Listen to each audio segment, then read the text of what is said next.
been a year of tragedy and trauma across the Middle East. CBS News 24/7 continues our coverage commemorating the day Hamas terrorists attacked Israel, sparking a war that rages on today. That day, more than 1,200 people lost their lives when Hamas launched that attack, in part at a Nova Music film festival 1 year ago. An estimated 100 people still held hostage in Gaza, their families putting pressure on Prime Minister Benjamin Netanyahu to negotiate a ceasefire and safely bring those hostages home. Meanwhile, President Biden and First Lady Jill Biden held a private candlelighting ceremony to honor all of the lives lost during the war. According to the Gaza Health Ministry, more than 40,000 people have been killed in Gaza. CBS News foreign correspondent Chris Livesay is on the ground in Tel Aviv right now, and we understand, as we talk to you live, that you had to actually duck for cover just before going live for some of your earlier reports. Tell us about that. Yeah, that's right, Reed. Just moments before this event began, this memorial here in Tel Aviv, remembering those horrific events of October 7th, we started getting reports that there was a ballistic missile headed right towards Tel Aviv. According to Israeli news sources, they were saying it was fired by Iranian-backed Houthi militants in Yemen, who have already fired several ballistic missiles at Israel in the past month.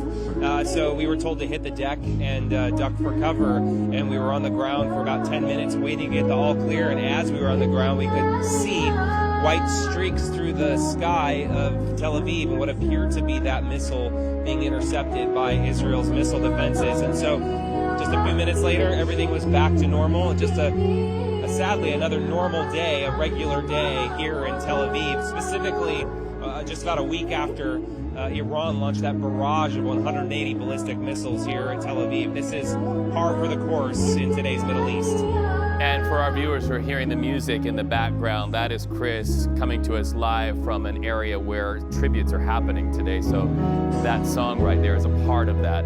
Let's talk about the families of hostages that continue bringing attention to their loved ones being held in Gaza. How are they feeling about the efforts to stop the war? Do they feel like there's any movement? Yeah, a lot of those families are here at this memorial in Tel Aviv, and a lot of this music is, just an expression of the anguish they feel for not just those who have died, but the about approximately 100 hostages who are still being held in Hamas captivity. This event was organized by the families, by volunteers, and that was a very deliberate decision not to have anything to do with the government, whom they blame for getting Israel here to begin with. They blame them for that breach in security and intelligence, and what they say was a breach in leadership that allowed Hamas to attack and take all of those hostages and kill all of those people 1 year ago today. All right, we do have some news to break right now on the stream. We're understanding that Israel is going to be launching an offensive on some of the beaches in southern Lebanon. The word right now is for people to stay off of those beaches. So obviously sort of an escalation of things. There are fears about this extending well beyond Israel's borders right now. What are we learning there? Well, as you just said, it's clearly gone beyond Israel's borders, and that is an extension of this, what Israel called a limited ground offensive, which it launched at the beginning of last week. Clearly, the word limited is in the eye of the beholder, and that was already an extension of an expanding air offensive that we witnessed unfolding, just airstrike after airstrike, which started with Israel tackling Hezbollah's rocket launchers that it's been using for the past year to wreak havoc across Israel's north. They've already displaced approximately 70,000 Israelis, forced to flee from their homes. So Israel said it was trying to reclaim this area, make it safe for those tens of thousands of Israelis to go home. And in order to do that, they also had to strike Hezbollah's military leadership, they said, which they did. They also struck the leader of Hezbollah himself, Hassan Nasrallah. It was just a completely unprecedented attack on Beirut.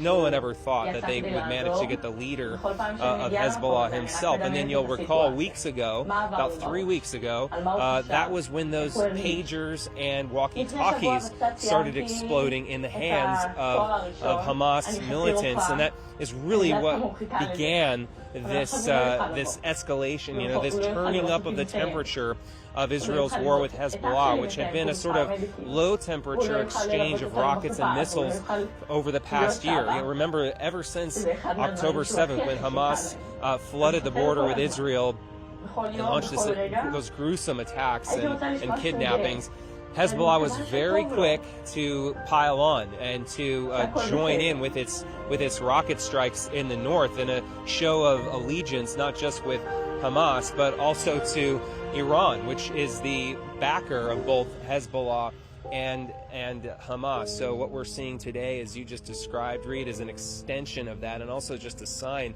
that Israel is not worried about fighting a multi-front war. If anything, it's showing that it doesn't want to play defense anymore. It also wants to play offense. Chris Livesay live from an event where people are making sure the world never forgets what happened 1 year ago today, live from Tel Aviv. We appreciate you, Chris. Thank you so much. So let's talk about the race to the White House. Those who want the keys to the White House, Donald Trump and Kamala Harris, they are joining in on commemorations honoring the victims of the violence that Hamas exacted on hundreds that day. CBS News campaign reporter Aaron Navarro joins us with what we can expect from Vice President Kamala Harris, what she will be doing today. How will Harris make these commemorations special for those who are considering whether to vote for her or not?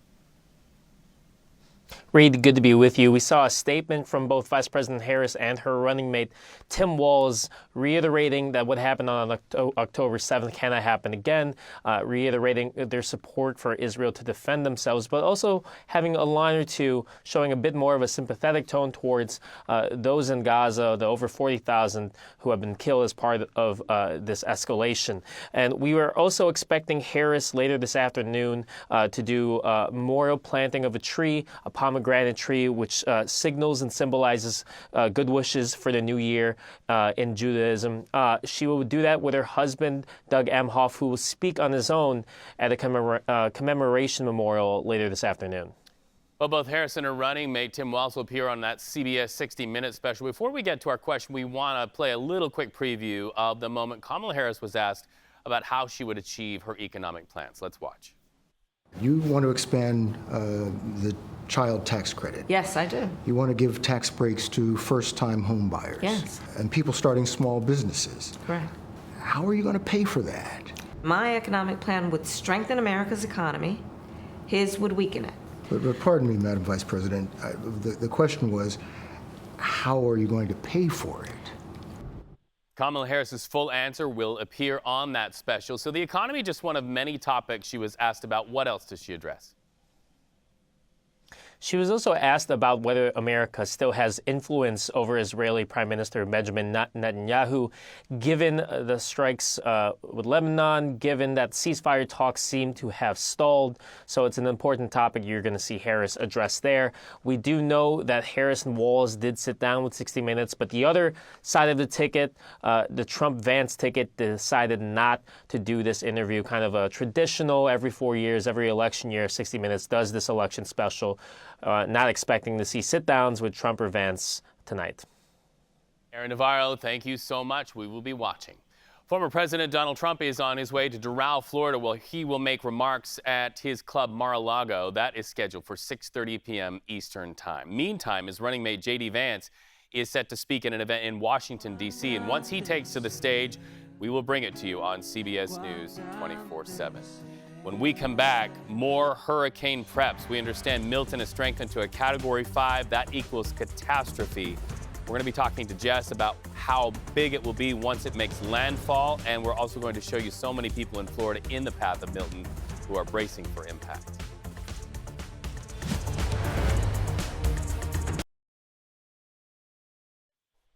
Our live video monitors watching this. You see the empty podium there. Any moment now, the State Department will be stepping in front of the microphones there to hold a briefing.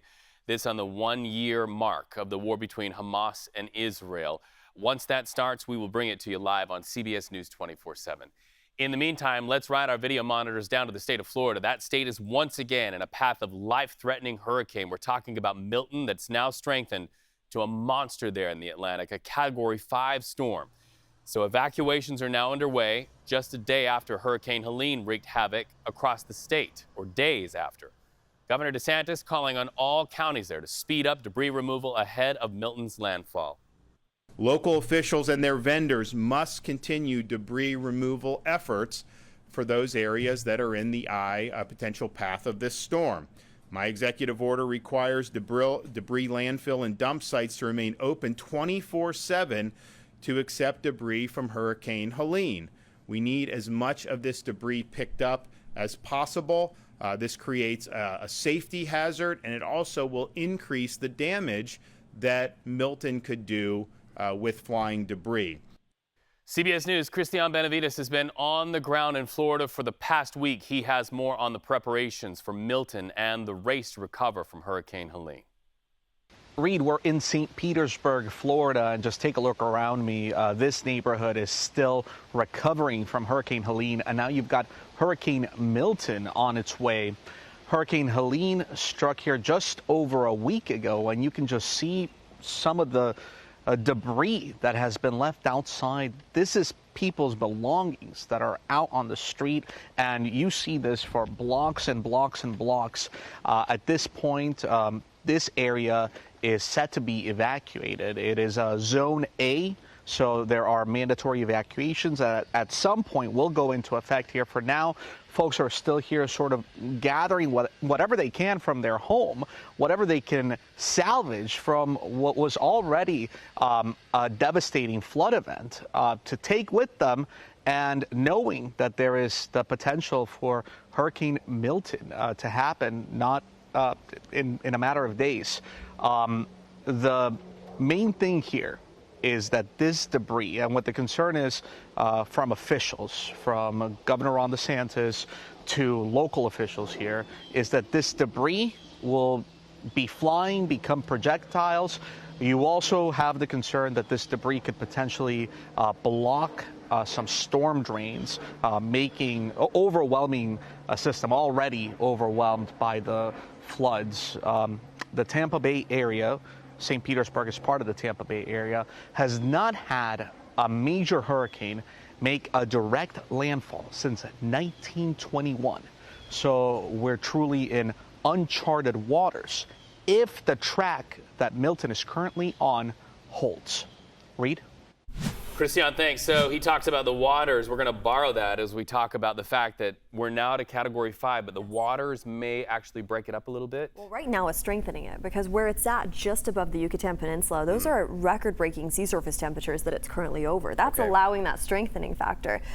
By the time it hits Tampa Bay, close to that area along the Florida coast, it will hit cooler sea surface temperatures, and that's what really helps break it apart. So at that point, closer to around a Category 3, that's what we're forecasting right now. I want to start off, though, with what's happening. As we head into the coming days, that track is still showing all in unison. It moved throughout Tampa Bay, moving over Orlando and back out closer to Daytona Beach, stretching along that coastline as it moves its way back into the Atlantic. That track is pretty certain right now, and as we take a look at where it's at, just within the past hour, it strengthened from a Category 4 to a Category 5, now with max sustained winds at 160 miles per hour. This is a strong system. It's rapidly intensifying as it's moving to the east around 9 miles per hour. A slow system right now for sure as it's gaining all that strength, and we just talked about those sea surface temperatures as well. As we head into the coming days, our Wednesday into Thursday forecast, that's when it's expected to actually break apart. But for now, Tuesday, it's holding strong. Wednesday, it's still sitting close to around a Category 4 as it enters those waters just outside of Tampa Bay,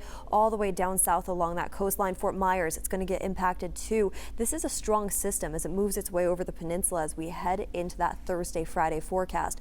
Here's what's happening. We're already starting to see those light scattered showers in the forecast for us. Cloudy skies, giving them just a tease ahead to what's to come right around the corner. You break that hurricane apart in just 4 sections.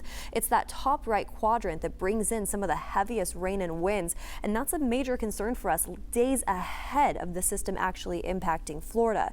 Now, storm surge is the other big concern too. This map is about to highlight. You'll see all that red color just along coastal areas like Fort Myers, Naples, and all the way up into Sarasota.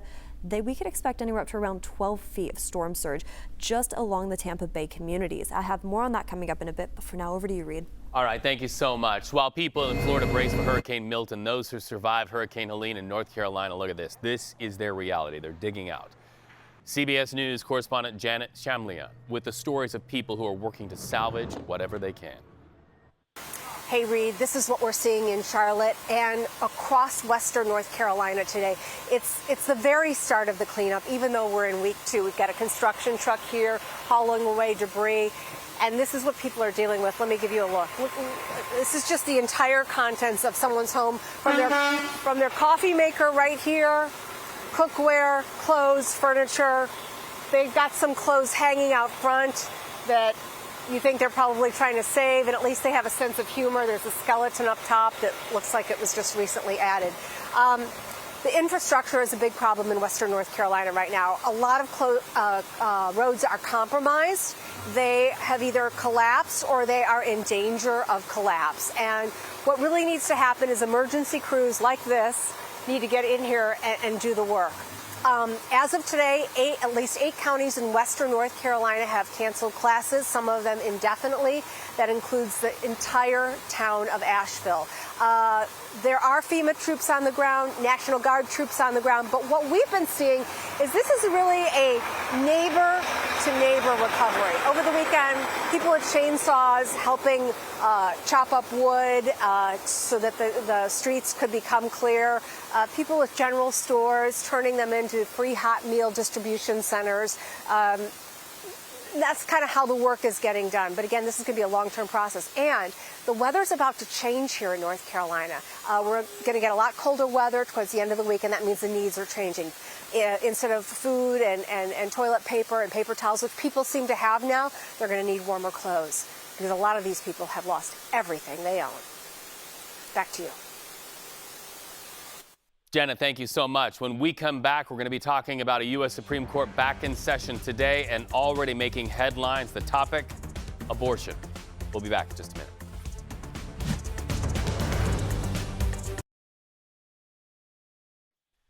The Supreme Court back in session. They started this morning and already breaking news, a ruling on abortion. Justices letting stand a Texas lower court order saying hospitals cannot be required to provide abortions even in emergency situations. So let's bring in CBS News chief legal correspondent Jan Crawford. Jan, how does what the court say today affect a woman who's in Texas in an emergency room needing those services?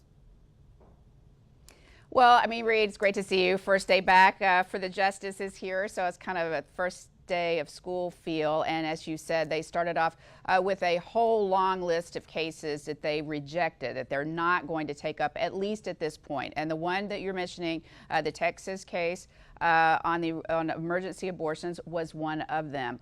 All 9 justices, there were no dissents. They agreed they weren't going to get involved in this case at this point. And that's probably because, we don't know why, but that's probably because the Texas Supreme Court said that, in fact, there is no conflict between the Texas law and a federal law that requires emergency abortions, that doctors in Texas don't have to wait until a woman's life is in danger. And also the Texas law provides for an exception if the woman's health is at grave risk. So even the Biden administration in this case kind of conceded that a lower court ruling for Texas was unnecessary. So this is a case, I think, that the headlines sound really crazy, but it's not going to have any impact on the ground. If it does, though, it can always come back up to the Supreme Court. This doesn't mean this is a final word, final ruling, or anything. So that was kind of the denials, the cases they're not getting involved in. Got it. But they have got a boatload of cases, Reed, on the horizon, very controversial, that they're going to take up starting as soon as tomorrow. So ghost guns, death sentence, transgender rights, etc. Tell us a little bit about what you're inferring about there. Well, you mentioned the ghost guns, and that's the one they're going to take up tomorrow. And that is essentially these do-it-yourself guns. I mean, you can order them. You used to go to order them on the internet, and they're in parts like kits, like a Lego almost, and then put them together at your home. And so police are saying that this was leading to an explosion of crime by minors who didn't have show ID to buy them, criminals who shouldn't be able to access these guns. And so they're very upset about these ghost guns. And the ATF stepped in and said, we're going to regulate them under existing firearms laws. But the industry is saying, wait a minute, the ATF, you can't come in here and regulate these guns under these old firearms laws. That's up to Congress. Congress needs to pass a new law, and at this point, shocker, Congress has failed to do that. So the issue then tomorrow is whether the ATF can actually regulate these ghost guns to try to keep them out of the hands of kids and criminals, or whether Congress needs to step up and do its job. Now, the other one, the other major case that's going to get a lot of attention is, as you pointed out, the one involving the kind of states across the country. About 24 states have banned hormone treatments and puberty blockers for minors who are suffering gender dysphoria. The Biden administration has stepped in and said that's unconstitutional. This is a case that's focused coming out of Tennessee. Tennessee and those states are arguing that they should have a right, that these are novel medical treatments they think could harm children, and so they should have a right to pass these laws.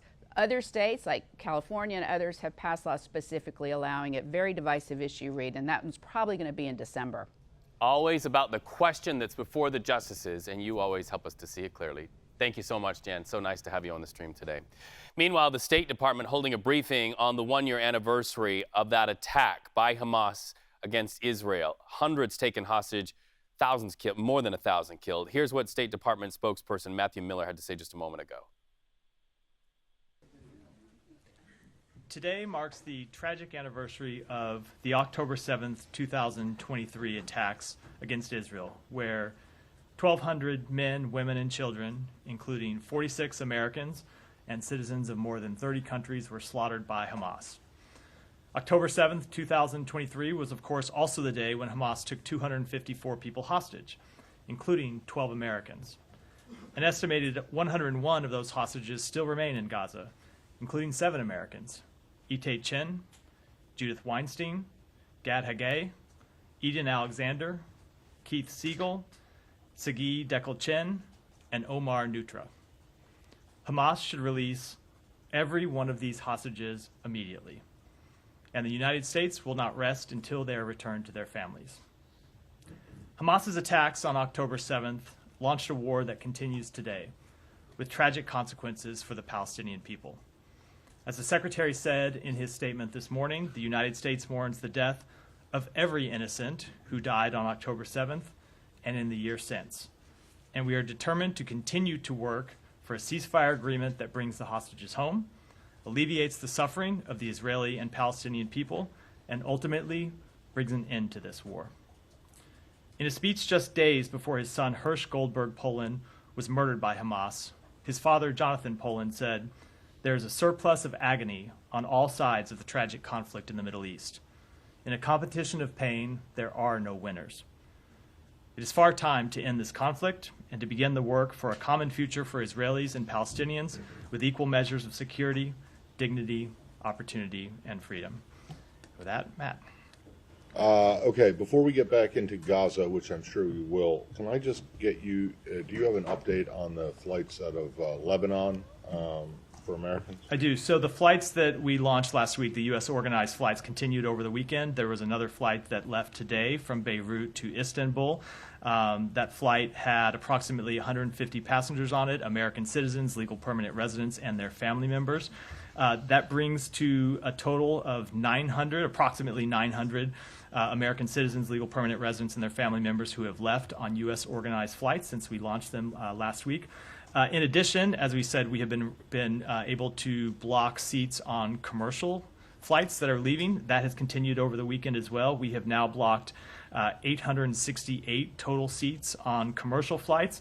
We don't know exactly how many of those have been filled because we don't get an exact number, but we know that a significant proportion of those 868 seats have been filled. So in addition to the 900 Americans that have left and their family members that have left on the U.S. organized flights, we know there have been hundreds more that have left on these commercial flights where we've been able to block seats. And of course, there are other Americans who leave on commercial flights where they make the arrangements on their own, not through seats that we provide. Just to put a fine point and make sure, the commercial flights you're talking about are Middle East, yes, correct. Okay, and in terms of the U.S. contracted flights, been my understanding, and you guys have been putting this out every day, that these flights have a capacity of 300 people. Yeah. And there have been how many? 8? There have been around 900 people. Eight flights. Yeah, eight flights. 8 flights. So 8 flights, capacity of 300 on each for a total of 2,400 available seats on the U.S. organized flights. So far, we have had 900 people fill those seats, and we continue to stay in contact with Americans. That's far less than half. So, and you've also said that like about 6,000 people have asked for information, not necessarily,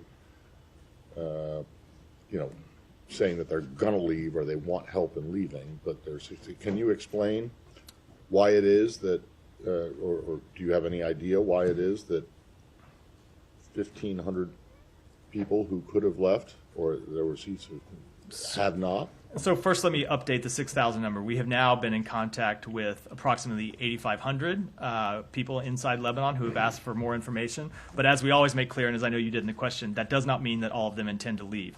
A lot of people are making daily assessments about their situation, and they reach out to us for information. They want to know if they can join a flight, even if they haven't yet decided to join a flight and to leave Lebanon. So look, I think that is ultimately the reason why some of these seats remain unfilled, is because you do have people who are making what are very tough decisions to leave. You have people, in many cases, who have lived in Lebanon for a long time, who have family members, not just immediate family members, but extended family members who they don't want to leave. And so they decide, I'm not going to leave today, maybe I'll leave tomorrow, maybe I won't leave at all. And it is up to them, of course, to make those decisions. We advise them to leave, and we've been making these seats available, and we'll continue to make them available as long as there's demand and as long as the security situation demands it. Okay, so the number... All right, so listening in on that State Department briefing talking about the October 7th day that marks 1 year since Hamas attacked in Israel, killing so many people, taking hostages that are still being held by Hamas. He also touched right there on the situation in Lebanon. We want to update something that just crossed just a little while ago. The fact that the IDF is telling people in southern Lebanon to stay off the beaches in what signals to be an escalation in the war there in the Middle East. Now, let's come home to the United States, jumping the map all the way to Rockdale County, Georgia, where a shelter-in-place order ends a week after a chemical fire released plumes of chlorine smoke from a biolab facility. Now, fast forward to today, protesters are putting pressure on politicians to shut down the plant altogether. Apparently, it has a history of fires in the past, most recently in the year 2020. Take a look at this. Our monitors on the move to Las Vegas for a fiery flight. This Frontier flight coming in from San Diego caught fire as it landed at Harry Reid International. This is footage taken from a phone inside that airport showing smoke and some flames coming from underneath that plane. And the fast response by firefighters. Frontier said the pilots detected that smoke and decided to make an emergency landing right there in the middle of the runway.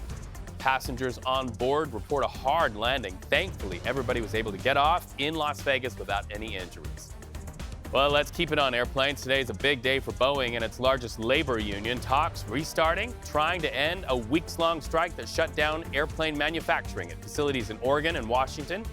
So right now, Boeing and its machinists are at odds over pension and pay. We're watching that one closely. When we come back, we're going to be talking about how both tickets wanting the keys to the White House are honoring this day of October 7th. We're also watching what's going on in Washington, D.C. Vice presidential nominee J.D. Vance set to speak in just a moment.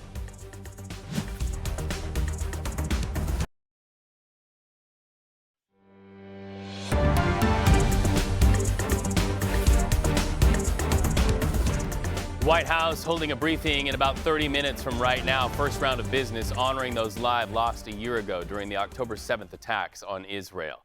This day is also marked by remembrances as the world marks 1 year since more than 1,200 died when Hamas attacked Israel.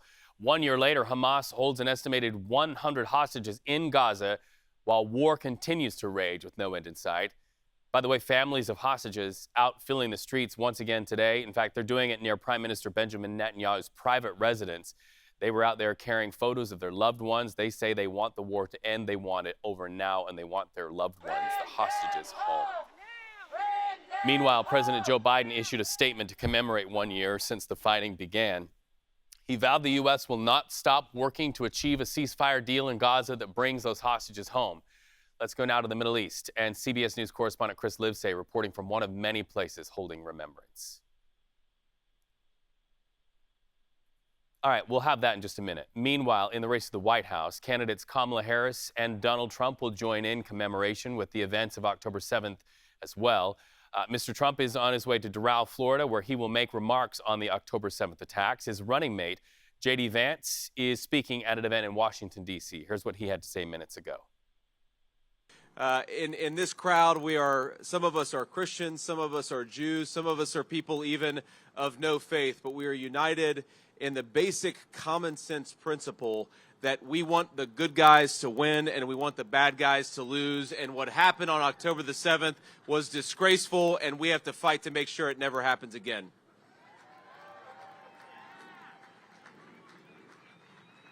Today, of course, we mark one of the one-year anniversary of one of the worst terrorist attacks in the last 30 years, and I think certainly the worst terrorist attack since 9/11, affecting, of course, different nations, different peoples, but united by a common thread. And we unite to say that this incredible and terrible assault on the Jewish people must never, ever happen again. Not since the Holocaust, almost 70 years ago, almost 80 years ago, have we had such a terrible attack on innocent Jewish life. Sadly, many Americans do not know the full truth of the Holocaust, and many Americans do not know the full truth of what really happened on October the 7th. Many don't know that more than 1,000 people, including 32 innocent American citizens, were killed. Many do not know that 252 people, including 12 Americans, were taken hostage by Hamas, and that Hamas has held American citizens hostage this entire time. I know, of course, it was Israel and it was Jewish people who were most affected by what happened on October the 7th. But we can't ever let the American media, we can't ever let our fellow citizens forget that October the 7th was not just an attack on Israel, and it was not just an attack on Jews, it was an attack on Americans, and every single American of common sense and principle must reject it.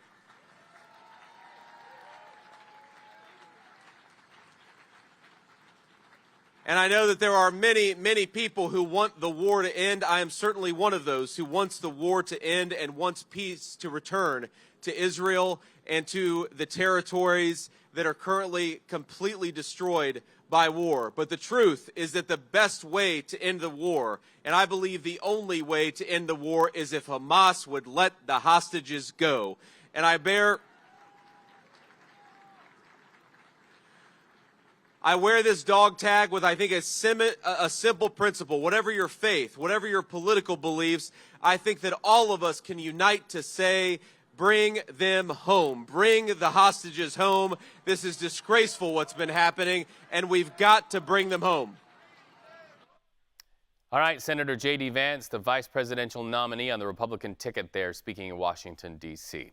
Let's go to Florida now, where evacuations are underway as Hurricane Milton strengthens to a monster, a Category 5 system.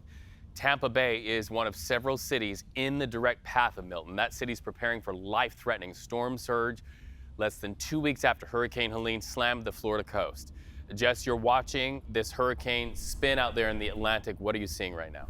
It's interesting as we head into the coming days, the storm continues to intensify quickly, and it's the big reason why there's already hurricane watches in effect all throughout that Florida coastline, stretching from areas like Destin all the way down into the Keys. That's the big weather story right now for us, widespread throughout the states, but we also want to focus some energy on the heat that's happening over in the West Coast. Communities like Phoenix, Las Vegas, even Denver, for example, broke records just last week with well above average weather. Daytime highs hit triple digits widespread throughout the Southwest, and we're continuing to see that today into Las Vegas.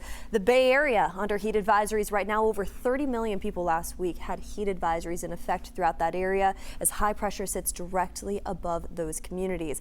That area of high pressure is the big reason why well above average conditions last into this afternoon too. And as we take a look at today compared to the next couple days, here's our heat risk map just throughout Southern California. Communities like Los Angeles, all the way down into San Diego have been dealing with some record-breaking heat. We're going to continue to see that actually improve as we head into the coming days. Our heat risk map now until Wednesday, as we turn the page, is showing more of those desert areas as the highlighted spots. Now, no matter what, throughout the next 6 to 10 days, the Climate Prediction Center is showing above normal conditions still throughout the West Coast. It's just going to be a little bit more bearable compared to what we had last week, with numbers anywhere up to around triple digits into San Jose, which also broke a record there too. My goodness, we know the way to San Jose, and we know to keep the air conditioning on when we do it. Yes.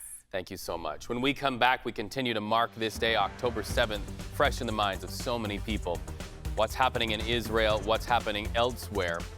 We're going to be going back to where the violence happened. A mother returns to the scene that she escaped 1 year ago today. Her husband still held hostage. That powerful story when we come back.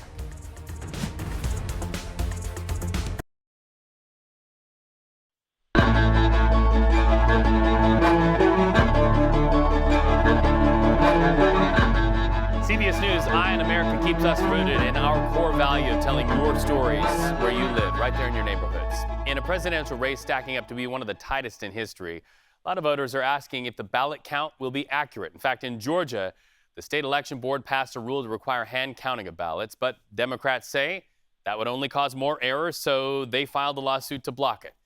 In the last 4 years, we can tell you 11 states have attempted to count in hand those local election results, or even introduce legislation requiring hand counts. So we're really looking at that issue. Are they right? Is it worth it? As Major Garrett reports in our Eye on America series, there's really no evidence that hand counting is more reliable. For the last year, Mark Cook has been preaching a kind of low-tech election-doubting gospel in communities across the country.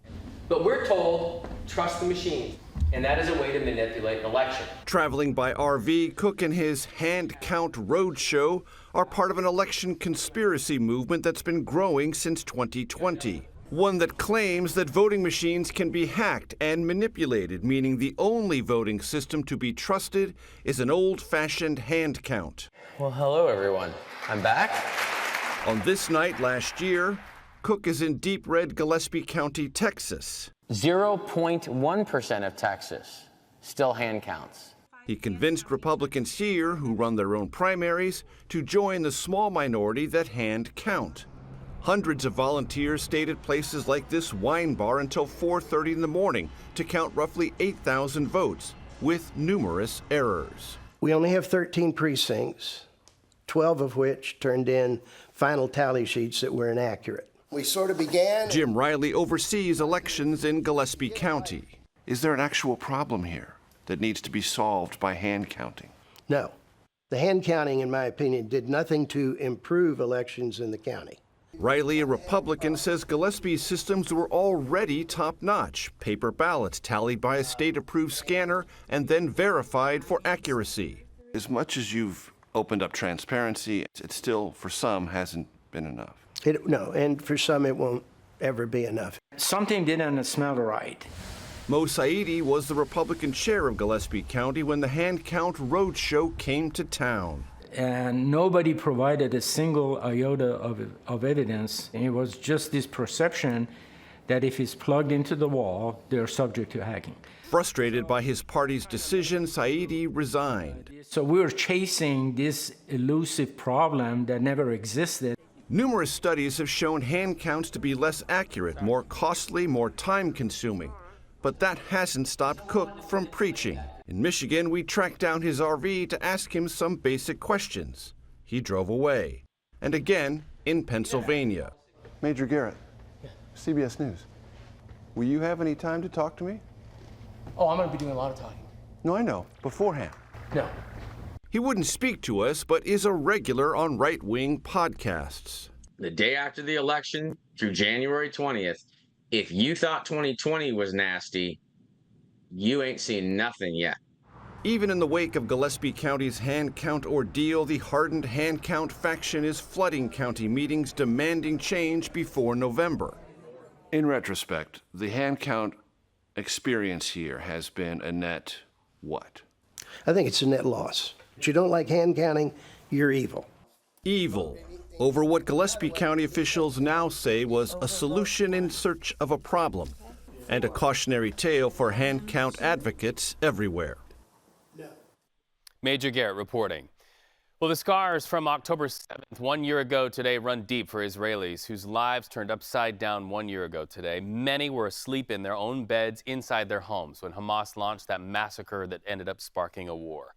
CBS News' Haley Ott in Israel today with the story of a mother still trying to cope as she goes back looking at the aftermath. Signs of shattered lives are frozen in time at this Israeli home. Painful memories of a day that changed everything.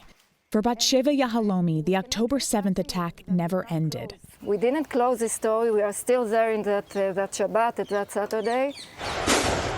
She and her family were shocked by the sound of gunfire when Hamas stormed their kibbutz near Oz community. Militants shot her husband, Ohad. The last time she saw him, he was bleeding on the ground. And I didn't say goodbye. I just thought how to save my children. Yahalomi was captured with her baby and 10-year-old daughter. But in the chaos of the kidnappings, the three managed to escape when they fell off a gunman's motorcycle. Her 12-year-old son, Aitan, spent 52 days as a Hamas hostage in Gaza before being freed in a prisoner swap. Ohad is still missing, believed to be held captive. It's been a year since the October 7th attacks, but here at kibbutz Nir Oz, it looks like they could have happened yesterday. There are burnt-out buildings, bullet holes, and the community is still suffering. Around a quarter of the people in Nir Oz were killed, kidnapped, or seriously injured in the rampage. How does it make you feel to be back here? It's not my first time, but it's a battlefield, and I see Ohad's blood on the wall. It's not easy. Yahalomi's battle is for the return of her husband, so that her family can finally start to heal. While some Israeli families have chosen to rebuild their homes that were attacked, Yahalomi says she and her children, after that day, they'll never go back. Let's come back to the United States. In Southwest Florida, look at this. People scrambling to prepare for when Hurricane Milton finally makes landfall. A mad dash to stock up on the basics, items like gasoline, water, sandbags to try to keep water out of homes. In fact, look at this. Video door monitors out of Fort Myers showing that gas stations are full right now. In fact, at some gas stations, the nozzles have no more gas to actually fill. It's down to just a drip and a drop there. This is all less than 2 weeks after Hurricane Helene slammed the Southwest. So insult to injury and really a masterclass in being prepared, Jess. And it's all throughout that Tampa Bay area too, Reed. They were dealing with major storm surge and of course all those heavy damaging winds and rain too from just the last system. And that system didn't even take the eye to them directly. We were just seeing all the outer bands impact Florida. Now as we take a look at this system right here, it's rapidly intensifying and it's starting to really focus its eyes directly on that west coast of Florida as we head into the coming days. Wind speeds anywhere up to around 170 miles per hour have been forecasted right now with this exact system. That's a huge update from just 2 hours ago when we started this live stream. Now, here's where it's at right now, just south of the Yucatan Peninsula, still moving to the east around 9 miles per hour. This is a major hurricane and it is rapidly intensifying. As we head into the coming days, it still is sitting over really warm sea surface temperatures, allowing for it to strengthen just north of that Yucatan Peninsula. It will encounter some cooler sea surface temperatures though as we get closer to Florida, still at a category 4 all the way into our Tuesday forecast. Now we head into Wednesday as many millions of people are gearing up and trying to evacuate as fast as possible. This is what it's going to do. As we head into our Wednesday evening forecast, it hits around a category 3 close to Tampa Bay, sweeping over Orlando that night, and then into the early morning hours it's going to be back out into the Atlantic. Here's the storm bands right now. Those outer bands already bringing in a little bit of a tease when it comes to that rain and those clouds. Here's the center of that eye continuing to move its way towards as we head into our Wednesday forecast. By Thursday, that's going to be the major impact day, Reed, and we're going to continue to keep a very close eye on that system. Okay, we're glad you are. Thank you so much, because we know so many of you watching are as well. We have our live video monitors giving us this view right now out of Tampa, Florida. Tampa is expected to take the lion's share of the damage there. The sky's looking ominous. The order right now, be prepared and get rid of any loose debris that could become shrapnel or projectiles. More coverage on the hurricane on 24/7.